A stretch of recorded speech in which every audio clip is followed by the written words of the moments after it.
Hello, everyone, and a warm welcome to this session on book review discussion. And the book that we are talking about today is Film, Cinema, and Movies: How Internet is Shaping the Entertainment Industry.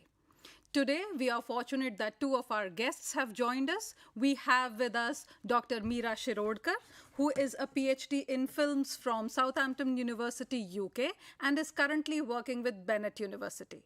We also have with us Professor Gauri Chakraborty, and Professor Gauri Chakraborty is an alumnus of FTII Pune and has been a part of the audio video industry since 1995. And she has been associated with various projects in industry as well as academia, currently working as professor with the Bennett University. We welcome both of our guests today to the studio. And as we all know that we are going to discuss about this book and what it all culminates, what it is holding in it for us. So I would first like to ask Professor Gauri, what do you think is the relevance of this book? I think the book really has come at an opportune moment. We have seen that in the last 2-3 years of the pandemic, there's certainly been a great surge of content creation, of content consumption on streaming platforms, and there has almost emerged a parallel industry which needs a lot of content creators, a lot of people who can reach out to niche audiences, and therefore the way the book is structured, the way it amalgamates the old with the new, the traditional with the innovative, uh, the peripheral, the aspects which are peripheral to an industry, and also things about the craft. I think the book is very relevant. It has great scope of being read by those who are curious of about cinema, but also those who understand or want to explore more about filmed entertainment and storytelling in this country. Right. So, Dr. Meera, I'd like to ask you the same thing in terms of the scope and the relevance that this book has for students in particular or the general readers. I think whenever we're looking at cinema and film, and it's always a very interesting and engaging subject. And I think for a reader now, it's very important for a book to not just talk about the past, but also talk about the future. And I think this book does that very effectively because it's not just looking at what used to happen in cinema, it is talking about what are the future developments, what are we currently dealing with in terms of the industry structures, in terms of how cinema is being consumed. It also touches upon OTT platform consumption. Right. So it really touches a lot on the contemporary aspects, which definitely make it relevant to current cinema, not just cinema goers, but also students in particular. Right. So, Professor Gauri, you've been working in this industry, audiovisual, academia, as well as industry for a very long time. What do you think? How come this culmination of OTT has happened in India, and how is it having an impact, especially on the youngsters of the country? So I think we'll have to look at it from a very wholesome perspective. If you historically place, television, the entry of television in this country in the 1980s, early 1980s, we consider that to be a great landmark Yeah. in terms of the thinking of generations and how an entire society was able to relook at its own self with newer stories.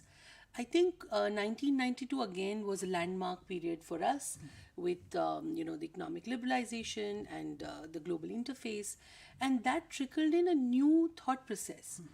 But what we see today is actually a culmination of so many of those aspects, because a lot of those who started creating content for these newer platforms actually belong to the single broadcast generation, Yes. and they understand the feeling to get associated with collective memories, Right. yet they know that they are, they are catering to a niche audience. So it's been a very slow and steady process, which the book also is revealing. And it's an exciting time. It's an exciting time for those who are full of stories. Earlier, the way our industry was structured, you had limited gates that were open for people who are entering. Right. Because also of the production ecosystem that we have. Yes. But what this also has done is it's democratized entry. It's not only democratized storytelling, not only has it revolutionized how we listen to and see and view, the socio-politique Yes. through our content, but it's also allowed so many youngsters who earlier may be on the sides to come and play in the center. Right. So it's given opportunity to younger point of view. It's also created a certain structure in the ecosystem itself. So no wonder a lot of young students who do mass communication or who do filmmaking as courses, no wonder today their absorption in the corporate structures of the industry are more seamless. They kind of get attention if they deliver. Earlier, even being recognized was such a long journey. Huge thing. Yes, absolutely agree with that. You just said there is this kind of structure that has emerged in the OTT, just the way it was in the traditional media earlier. So can you throw some more light? And then I would like to ask the same question from Meera. So would you be talking about the industry structure or Yes, the way the story... industry structure and as well as the storytelling, because storytelling in itself has evolved. Yes, yes. So let me begin with the storytelling, which is a little more exciting. Yeah. Earlier, when we would train students, we talk about the dramatic arc. We talk about the 3-act structure. Today, the 3-act structure has completely gone through an innovation. I mean, it's gone through a rejig. So today in class also, when we talk to students, we are talking about Don Herman's 8-story cycle. Yeah. Also look at the way content has got episodic. हमें हमेशा याद था कि रामायण और महाभारत जब बड़े लोग हमें बोलते थे तो वो अध्यायों में होते थे. Yes. और जो हमारी ओरिजिनल इंडियन स्टोरी टेलिंग है, there was a lot of relevance of the pieces of story in it. Abhi, I have told you the story till now. Tomorrow we will, let's Discuss deal with something how else. then, Yes. some hero went in. Yeah. So originally that aspect was there, but when you have a 3-hour format, when that is the only format that exists. So that is why when television came in, it brought in a rupture. Yes. And we were, next week we will see what happens. But I think in terms of story, what the OTT has done, it just created this huge hunger. Yeah.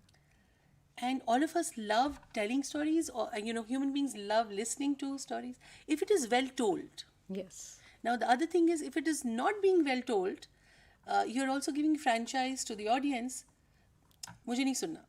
I can go to the next Pass one. to the next. So this whole thing of I'm not the only one. I will have to respond to Yes. whoever's. So one part is that. In terms of when you say the production structures, 1998 is a very important year in our industry because we officially got an industry status to the filmmaking process. And with with all the global entities coming in, today if you look around, there are formal studio structures where the studio is also looking for someone new to come in and take some space. Right. The earlier production ecosystem was very driven by kinship. It may be driven now also by kinship, but there are other possibilities also. Yes.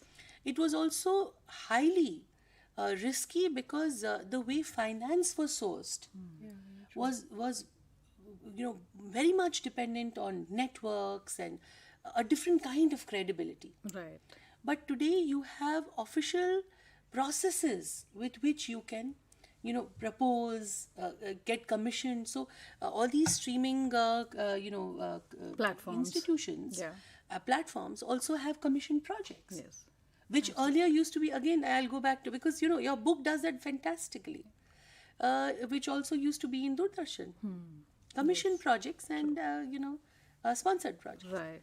But imagine so many commissioned projects on so many platforms. How exciting could that be? Dr. Meera, how do you see OTT evolving, especially, with respect to the younger generation? Since I don't think you come from the generation where they are so emotionally attached to television as a medium. So, considering that, how do you see OTT coming and taking a place and taking a huge portion of everything?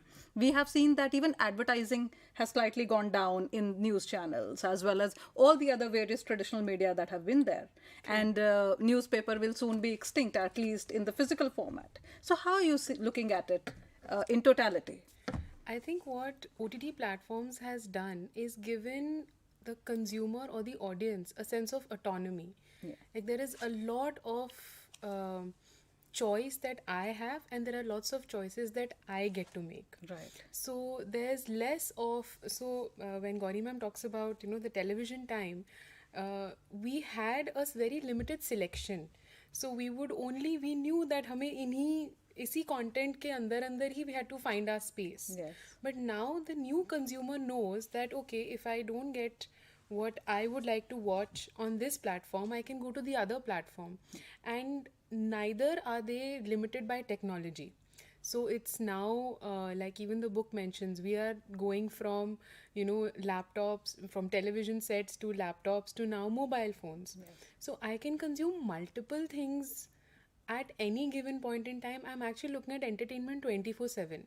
So what it is doing is that it's giving me as an audience so much more access and so much more variety. But at the same time, I am also very clear that if there is no good content, I will not give it that viewership. So consumer once again is the king. That is an pretty interesting much. thing to note. Yes. And how do you see, since you have done your PhD also in films, how do you see this book as filling up the gap of a good reference material in general? Actually, when I was studying for my PhD, one of the things that used to always sort of make me feel a little bit disappointed was the lack of material on Indian cinema. Good resource material. Good resource material, good reference material on Indian cinema or Indian film industry, because a lot of it one had to adapt from what was done for Hollywood or Western or European cinema. Right. So we had to, cull out perspectives from that. But I'm glad that there is now this, books like these give scholars an opportunity to actually look at content from someone who is looking at it from the Indian perspective and not just a Western perspective, because this is very culturally sound also. Right. Because you look at the Indian culture and you look at how it's relevant to the Indian audiences in a way that actually makes it relevant to Indian scholars. Right, I right. would say. We would discuss at length how Yeah. culture and what kind of a role books like these or resource materials like these play when we talk about creating culture. Now, Shikha, just to add to that. Yeah.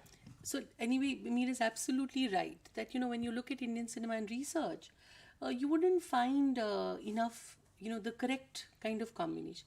I think what's also interesting about the book is that it condenses everything in one particular, so it's a one-stop shop. Yeah, Yeah. yeah. Sometimes That is what happens is not every reader is looking for this specialization reading. True. There are many of us, including us, Yeah. even at this Yeah. stage. Yeah. We like to read for a generic view Yes. also of the industry. And that was the first thing that hit me as I started reading. That, if there was a younger person or even somebody later in career says, okay, let me just do like a review of kya ho raha hai, what is Yeah, yeah, happening. yeah. And this book will come in very handy. Yeah. Yes, specifically because a lot of people are also interested in knowing more about cinema, knowing more about OTT, and where from this entire gin of OTT has emerged Yeah. in our, in our living rooms, in our entertainment world. Correct. So the idea was that anybody who's just curious to know what it is should get the whole story in the Yes. book. And you said digital marketing. Yeah. Let's say some student is not interested in filmmaking, but for his or her career just wants to understand the scope of filmed entertainment for their own digital marketing Yes. scope. Right. Such a book will just show them the intersection of Yeah. creation and technology. Yeah. and also how it kind of evolves. Right, right. So, and how do you see the bridging of gap between academia and industry? I'd like an answer from both of you on this. So I think when you look at the industry, now we have a much bigger cohort of students wanting to learn about filmmaking before they step into the industry. That was not the norm earlier. Earlier, it was, the more you did, the more you learned. Yes. And now we have a much more educated audience, which is saying that, no, let me learn first. Let me get my hands, dirty with learning everything. And then I'll step into the professional domain as a professional. So I'm more sound and I have a better perspective on the kind of stories or the content I want to create. So I think these kind of endeavors really help bridge that gap between the industry and academia, because they're no longer that different anymore. And we also have practice based PhDs. We have scholars who are looking at practical work, translating that into an academic way. So we are really not looking at one kind of format anymore. Thankfully, academia is also evolving with time. Right. So I think we're keeping pace. And when we talk about the entertainment sector, we say that it has become format-free zone these days. Yeah, absolutely. So, what is your take, Professor Gauri? Yeah, so I'd agree completely that no longer academia and industry are in silos. Yeah. The moment a university system or a training system launches a professional course, these are, professional courses in media, mass communication, journalism, it is understood that there will be a mix of industry point of view and academic point of view.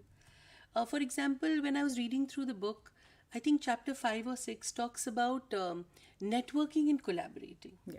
Now, if you imagine a classroom where I had some students sitting and, I would be giving them some tips based on my experiential, learnings that, when you network, do this or do that or don't. But look at what the book does. The book says that may be social culture, in the sense socialization, that you are part of industry. But it also says there are, platforms that no longer rest, put your stakes on the little party where you'll meet two people. Right. The book is letting you know there may be online platforms where people across the world are collecting, like Mandy, for example. Yeah. So then the curious learner will be, pushed to maybe look at Mandy. I think that's what's also very interesting with the content. With the content, absolutely. So, while we're talking of the OTT, while we're talking of the structure that it has come across and the kind of structure that prevailed earlier with the industry, the kind of opening up that is happening in the cinema or in the world of OTT, how do you see the actors who draw these special characters, emerging? And Meera, would you answer this? How have the actors emerged in the entire, culmination of the OTT? And what forms have they taken? How has it opened a greater scope for more number of actors these days? I think because OTT became or seems like a very democratic space. So, and a lot of the bigger stars were reluctant to come on OTT platforms initially. Yes. So that was a brilliant opening for a lot of actors who were willing to give it a chance. And then you had people like Pankaj Tripathi, Jaideep Alawat, who may not have got their due on the silver screen with prominent roles, but because they were willing to be a part of shows that may not have appealed to mainstream stars. So they took that gamble and it really paid off, because we saw them become those characters and people relating to them much more than what they would have with probably their films. And now we see a reverse trend of mainstream stars coming to OTT platforms and finding success there instead of in films. Yes. So it's really opened up this whole new land of opportunity for everybody. And I think actors have really evolved with this. They are now not looking at cinema as just the Friday opening sort of scope. Yeah. They are seeing the scope that as long as it's good content, if we are part of it, we will reach the audience and the audience will be receptive to us. But also at the same time, we'd appreciate that earlier movie going, theater was an experience, a family thing, or something with friends, hanging out with friends meant movie. So now that is not the case anymore. It's more of let's Netflix and chill. So that's the usual way that people look at it. So what do you have to say on that, Professor Gauri? So can I begin with the earlier question Yes. about actors? So I just had one point to give. See, everything that appears on screen, there's a huge back end to it. And the back end is made of multiple processes. What's also happened is that because of our production ecosystem changing, today we do casting in the way it is done. Right. We have casting agencies who have portfolios. So because this back end has changed, because there's a corporatization, there is a structure to the making, it's not as if earlier there was a dearth of actors in the market. We've had people from traditional backgrounds of, training in theatre and NSD, the great actors from NSD being in and around. But the funnels of reaching a project and also the reception of the content was very different. So at all stages, actors being created, projected, identified, eliminated if the role is not suitable, even if there are stars, and then also consumed through the audience, has gone through a tectonic shift in this country. Right. And therefore, even the audience is respecting a Jaideep in a Patal Lok because they are recognizing that this person can deliver. Yeah. Yeah? The same journey couldn't have happened if the casting agency, which is the middleman, and casting agency, again referring back to the book's focus on technology, casting agencies hugely depend on online portfolios, on looking for people beyond their geographical territories. So that also is happening. Yeah. Then there is this, this non, or maybe say de-glamorizing of how we deliver dialogues. Right. That also has helped many actors to remain in their original style and yet, act for the character. Right. So even creatively, a lot has happened. And coming back to the original idea of, a family going to a film, and it's not just going to a film, the whole decision to go to a film. Oh, this Friday or this Saturday. Collecting a review. A 3 o'clock show. Be ready. Khana pehle kha lena. Gauri should have petrol. That kind of thing.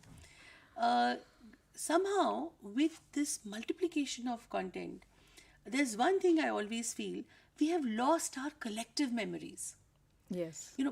Initially, at that point, what would happen? One dialogue and the entire family would know the context. Yeah. Today, people have multiple screens in the house. There are mobile phones. For example, a younger person may be looking at Japanese anime. True. Like a dead, it's called, what is called? Notebook, something, Death Note. And older person may be looking at Bandish Bandits. A father may be looking at Fauda. So it's a mixed bag. I'd say it's a mixed bag. Right. It allows us to open a lot of windows, look at windows and peep into stories we want to. But that whole thing of a collective memory, that we have lost as a... Exactly. Which, brings me to this point that our children are anyways not socializing. They are socializing more with the devices. So even if the mom is sitting in the next room, they would write a message, I'm hungry. Yeah. So with that happening and with us not making, family is the basic unit in any society. And the stronger the family is, the stronger the family values are, the better a society grows. Here we are looking at a scenario where there is a dearth of socialization. Don't you think OTT is adding to it? There is more of seclusion, there is more of existence in silos, there is more of, maybe you can, because there are so many things that are happening on the screen, you may not be comfortable in sharing the same things with your father, as comfortable as you would be with a friend. And this holds true for all age groups.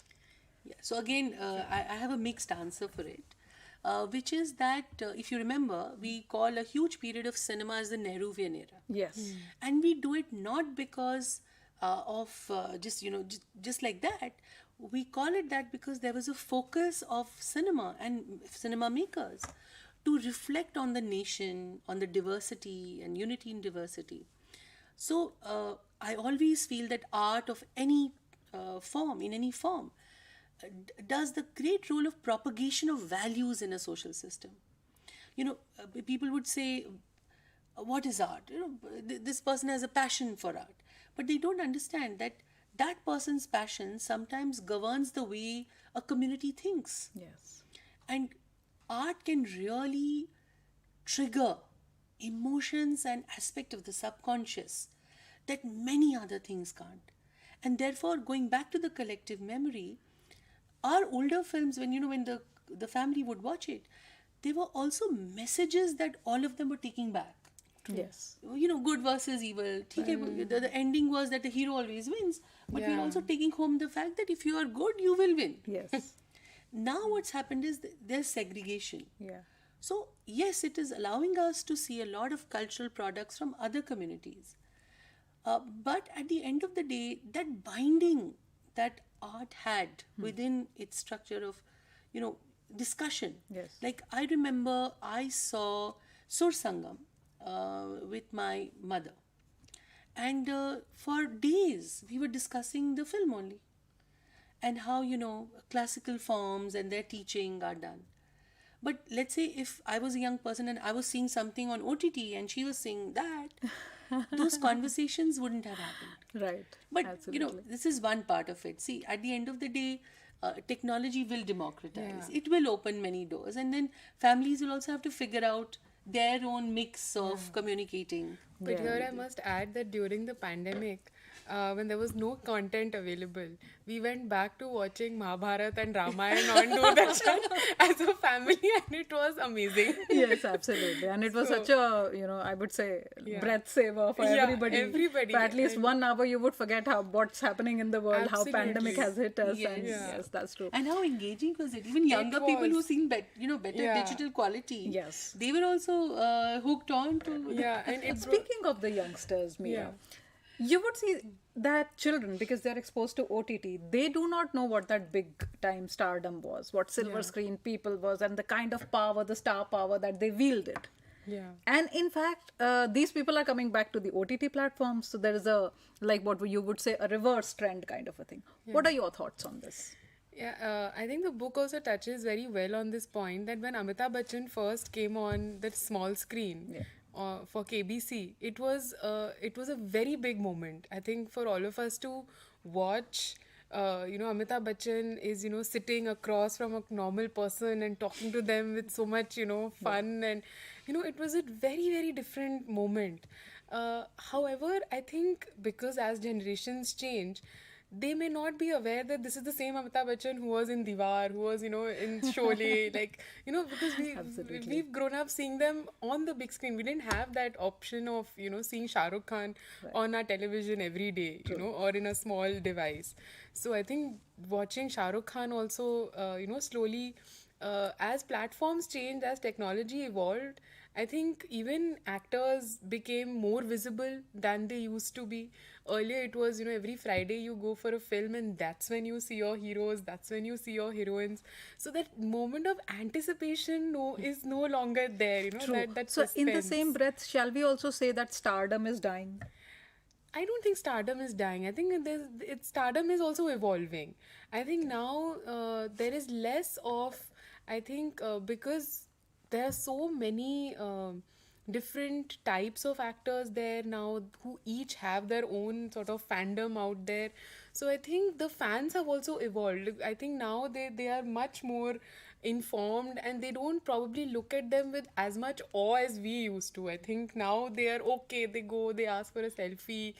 For them it's they are more I think comfortable, approachable. It's a much more comfortable atmosphere than the awe that we used to feel, which I think it has its pros and cons, definitely. Right. I agree with that. So, Gauri was just speaking about gray shades. And you would see that even gender has evolved in a certain way, right? And I would like both your perspectives on this. How gender has evolved in a way that women are able to have their own niche identity. Earlier, they were either Sati Savitri, the good ones, or like what you just said, that good always wins over evil. And today, OTT is showing something different. So, the portrayal of gender and how it has changed in media, how women have started having an identity of their own, so much so that the shades of gray have become more acceptable with the audiences. What are your take on it? So, Shikha, my first take on it is we'll have to record another program, which is 1 hour for only discussing this. But and it's lovely to be in the IGNOU studio. My just a very short synopsis, because this is my core area of research. I live 24 hours in the same thought of analyzing and representation and looking at gender on screen. And my very short answer to that will be nothing that appears on screen is independent of who makes it and why it is made, who is consuming, and who's kind of funding the whole process. And cinema largely has been patriarchal. Even now, to believe that it has got rid of patriarchy is falsity.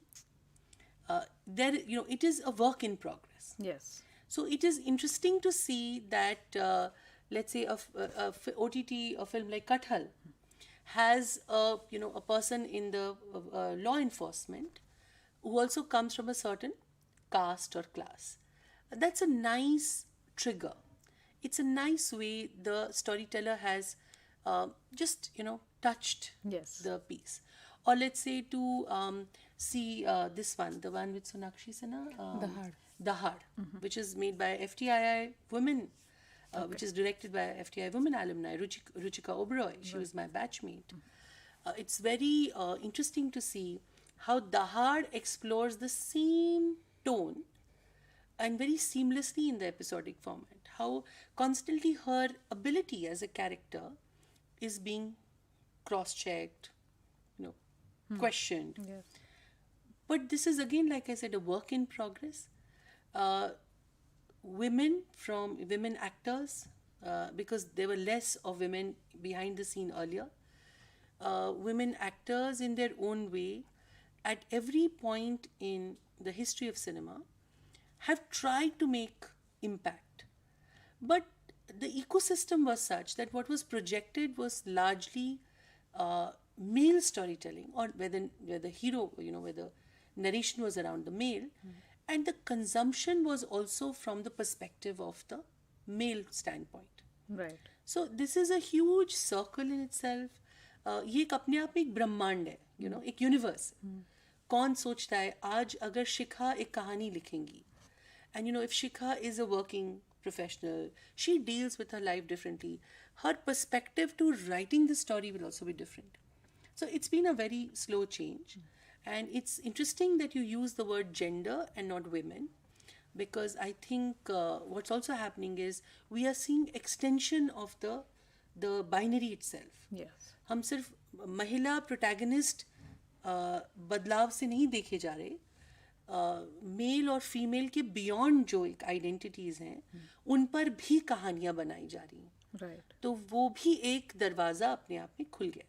Right. But I seriously urge, it's a very good question, I urge all the students who will listen to this, think about it. Think why this change has emerged, and the answer will lie in the world around you. Yes. So, Meera, we also have filmmakers like Zoya Akhtar who are coming up with, shades of grey amongst women. What is your take on this? How gender has been touched by OTT and films recently, and how OTT has, mandated the opening of a different door? for the gender?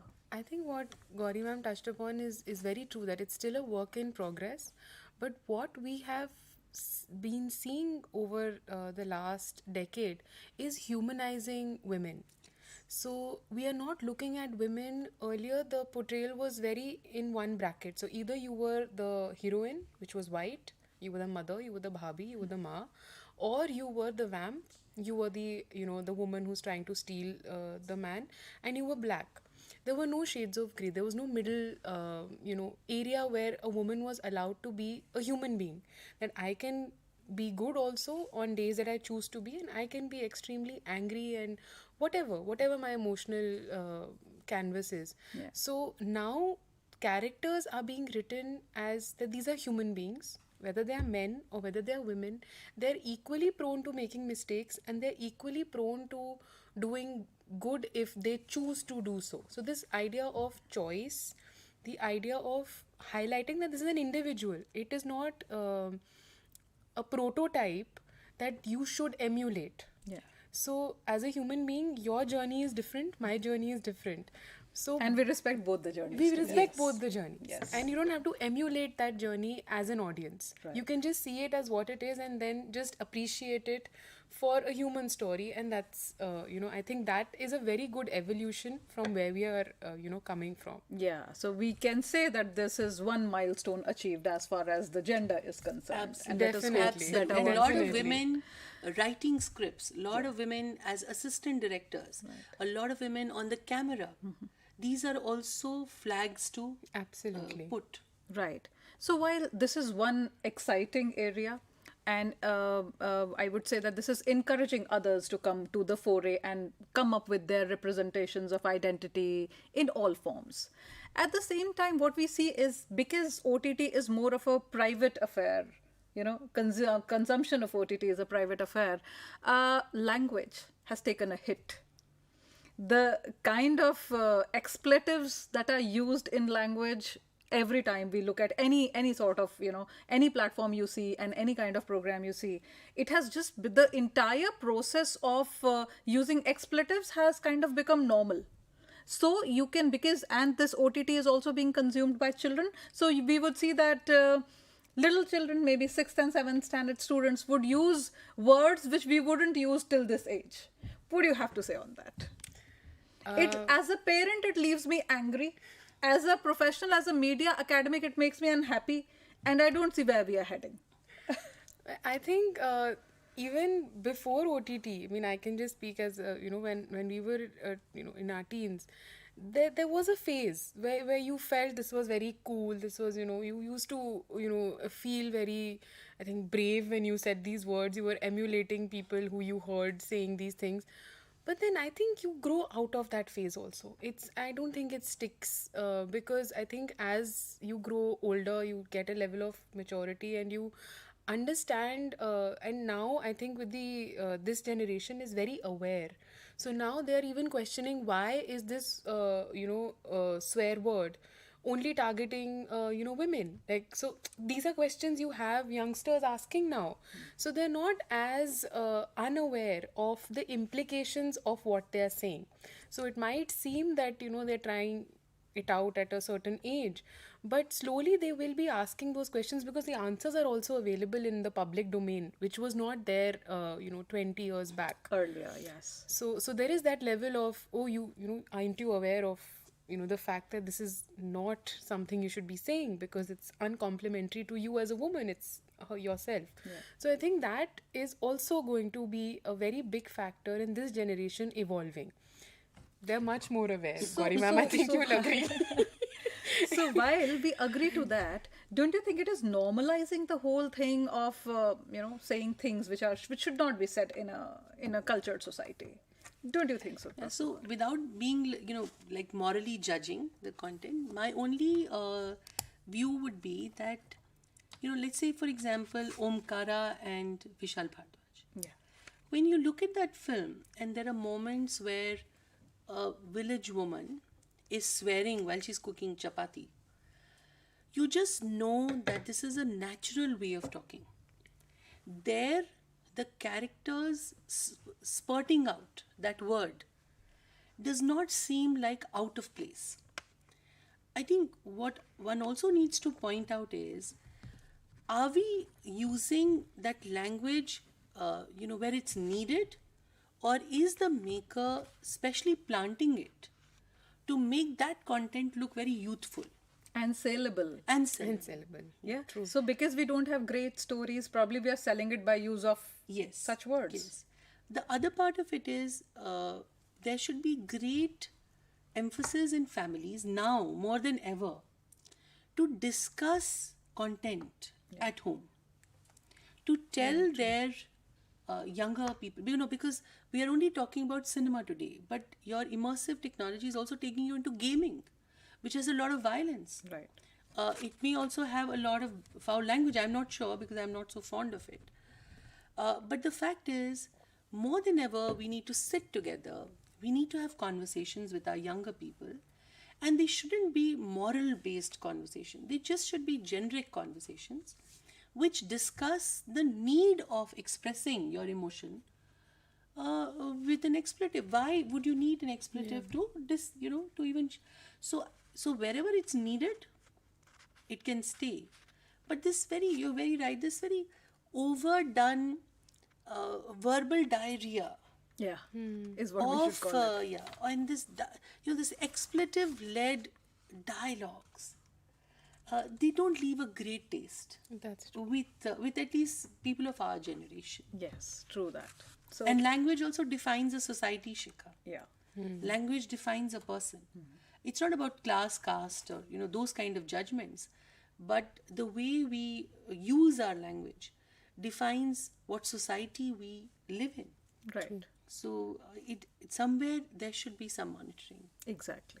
So in fact, because we are catching them young, OTT is catching the kids young, and that too in the in the privacy of their own laptops, their own devices. So what they're consuming and what kind of effect it is having is something that we are not aware of at this point of time. Even if we talk of the adults, I mean, I've mentioned in this book that the CEO of one of the very important platforms, OTT platforms, says that we are competing against the most important aspect of human existence, which is sleep, and we are winning. So of late, what it is you consume all episodes, all seasons over the weekend, and then Monday to Friday again you're working. So probably this is more of machinization of humans in a way, right? And while we are looking at it, technology has started playing a huge role. Of course, OTT is all about technology. So how do you see the immersive technology and its use in OTT?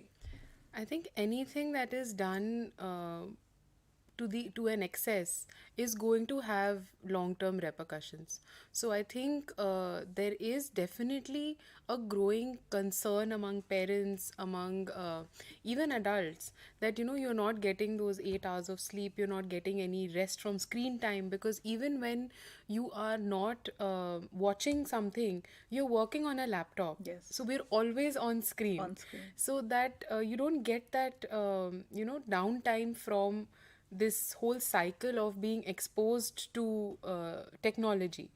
And so that is definitely something that we all are struggling with every day. That we have to limit our screen time, switch off our mobile phones, not be accessible 24/7. WhatsApp has created a culture where you're available to everyone At all all the time. hours of the day. So Yes, I think absolutely. it's something that we as a society collectively, we have to slowly start to minimize our dependence on technology. And when we look at entertainment and looking at new platforms, immersive technology especially, it's again, you're saying that, okay, you put me in this little contraption and I'm transported to another world, and then you stay there. But then when you take that off, that transition from that dream-like fantasy into the reality of your surroundings, that also creates a jarring effect among people who are using this very often. That people need to understand that this is virtual reality, it's not reality, and distinguish between these things. And it has to, I think it'll have to individually come, because there is no censorship, there is actually there's no stopping that usage. So, Professor Gauri, earlier when we used to socialize, It was more about meeting people, going out, understanding the other human being. Today, we are working with technology. The entertainment is also technology. So everywhere it is an all technology world. Passing on the same question to you, what is your take on this? So my take is an unusual take, but I hope people agree with it. My take is, again, at the level of the individual and the family, what are we defining as entertainment? Going to a recital, a classical music recital is entertainment.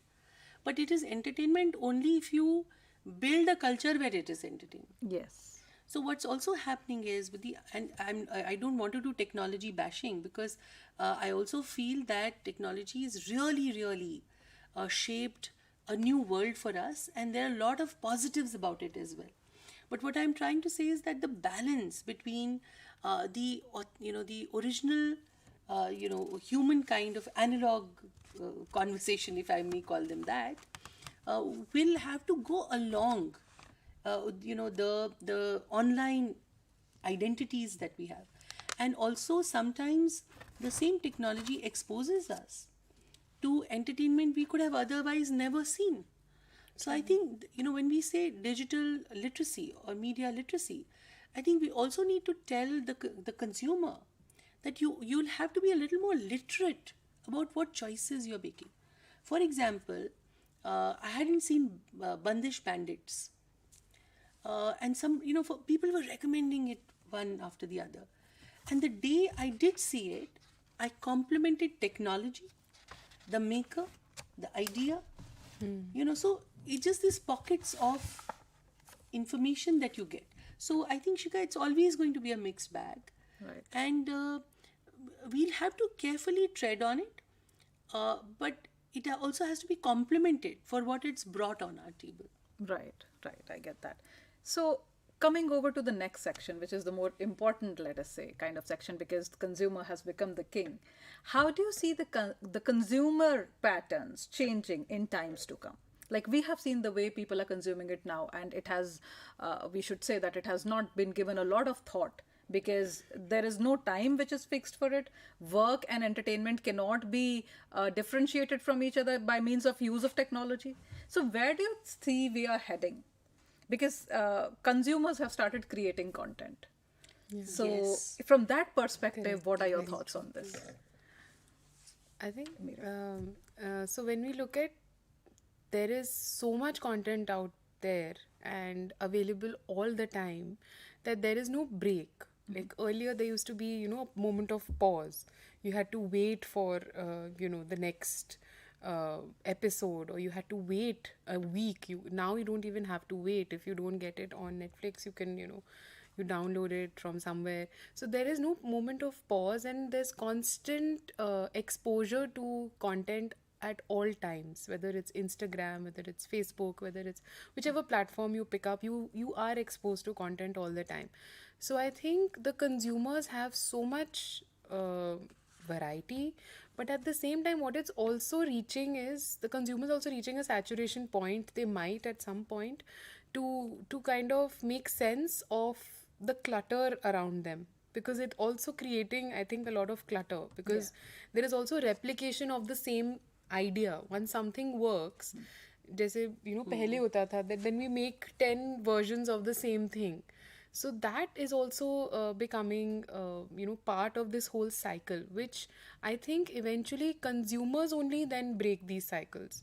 I think whenever we have found that a certain type of content is working so much that this is what is going to happen in content, and then the consumers have broken that pattern, and then we go back to status quo, and then we want something new, or we want something different from what existed. So I think that consumption cycle breaks itself and renews itself, and then it starts all over again. That's a very important aspect, and probably which leads us to the light after the tunnel. Yeah. What's your take on it, Professor Gauri? So I would say that, look at the world around us, it's all visually saturated. Yeah. And initially, with the screen, we were in awe. We used to, oh, the screen. And so it was a one-way, like a communication. Right. It used to be a monologue of, of the person telling us something or communicating with us. I think what the new platforms or technology or immersion has done is it's created dialogues.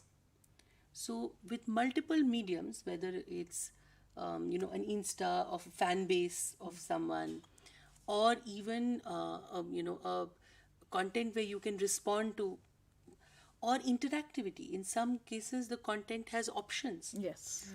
that take so 1, 2, 3, 4 steps are going to be common, but at point 5 you can go in this direction and I can go in another direction. So that at the moment has not been explored so much. That will be explored in the future. And this dialogue has also resulted in a concept of feedback creation for those who are creating the content. So largely it's made it more democratic. Right. It also makes the audiences feel more engaged, Yeah. and like a stakeholder. They are stakeholders Yeah. to what is coming out on screens, or what is being delivered. Right, right. So, like, when we talk about the culture that this is creating, culture as we all understand it is, if I would define it loosely, it is the cumulative sum of experiences that any society has amidst themselves. Now, here we are creating a culture of isolation where people are also interacting with each other through the digital platforms of those OTT platforms. So you have various memes doing the round. And then, like when we were writing this book, and before this book, the researcher had also found, my research scholar, Sonali Srivastav, she found that people have this FOMO, the fear of missing out. Which is this meme? What did I miss? So there is a different kind of a culture being created altogether in the way we were earlier and where we are heading. So how do you see the emergence of this culture? What do you think? Are there any foresights? Do you think it can lead to something which we should be aware of, which we should be scared of, or which we should be looking forward to? I think a very Yeah, very it's a big very huge Yeah. question, and and it puts yeah. us in a very important position to predict such yes. And things. also I think sociologists, I'm sure, are keeping track of this. But as far as I understand culture, like I said, collective memory, value education, um, social relations. I think the way entertainment is, entering our homes is has having a lot of effect on the way we as humans are engaging with each other. So, in terms of the future, I think it's going to be a very complex world. Also, we also must take into cognition that, let's say, we are a young country. About 60% to 65% of India is still below youth. 35 years of age. There are also predictions of mobile telephony Yeah. reaching even areas which earlier probably were media dark for so long. So all this is going to create its own ripples in the way we engage with our surroundings. And culture is not just stagnant, it is evolving, it is dynamic. Yeah. Cultural artifacts document and archive who we are today. Right. So it's interesting to see in the future what will we then gaze on, because already our gazing has changed Yes. from being monolithic, from being single pointed. It has become diverse. The diversity is being appreciated. But in the future, how will it then, translate into something else? I wouldn't have a certain answer. Yeah. So, what do you think about the youngsters, having this fear of missing out, following up the memes, telling or waiting for the next season? Yeah. The kind of slight addiction that is being built around all the content that is being presented on OTT platforms. What's your take from the point of view of youngsters? I think the addiction is definitely there, or that, like you said, that fear of missing out is there. But I also have seen that the youngsters are also becoming more and more self aware. And I think it's not going to be all negative in terms of, that you're in this race of finding the next best meme, or looking at content from that perspective. I think as we are getting more and more immersed in these technologies, we are also looking at ways to step away from these technologies. So there is a parallel movement also where I have seen, where you're consciously, either switching off from technology, taking a detox break. So you have all those things also happening, I think, side by side. So this digital detox is a thing now. Yeah. So I think that's somewhere or the other, because there's so much information out there. It's not that these people are unaware of the repercussions that excessive technology will have on them. So they also are aware that, okay, we need to switch off also, it's affecting our health, so on and so forth. So with this self awareness and also excess of information, I think consumers or the youngsters will have to eventually learn to find a balance. And I think that is also something that we can look forward to in the future, that looking for that balance. And I hope that's something that happens as well. So, Meera just spoke about digital detox. With that, I think, and that's an important aspect, we will be shortly coming to the end of our discussion. But before that, I have one last question, which is based more on experience. When you say digital detox, how do you really see it happening amongst various age groups? Like it can be difficult for certain sections of people because they're engaged in their work. It can be difficult for teenagers because they just can't be unhooked from their devices. So, do you really see digital detox happening, especially in a country like India, which is still new and is awakening, especially in the post pandemic scenario, to the amazing aspects of technology? What do you have to say? I think it'll be a journey of a society. Right now, as you said, we are just exploring. So there's a huge explosion. Over time, there will be coming a peak and a trough. And let's hope that individuals and units, family units, find their own spaces of detoxing. But compliments to you for the book.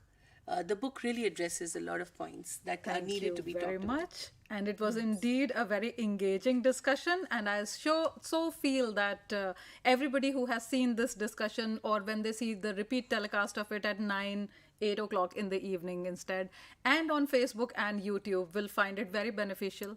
They will understand what exactly is going on in the entertainment sector today, and probably give this book a read, which it very well deserves. Thank you all very much. Thank you so for much, joining us Dr. today. Shikha. Thank And you so I hope you had a nice time enjoying this discussion. Namaskar.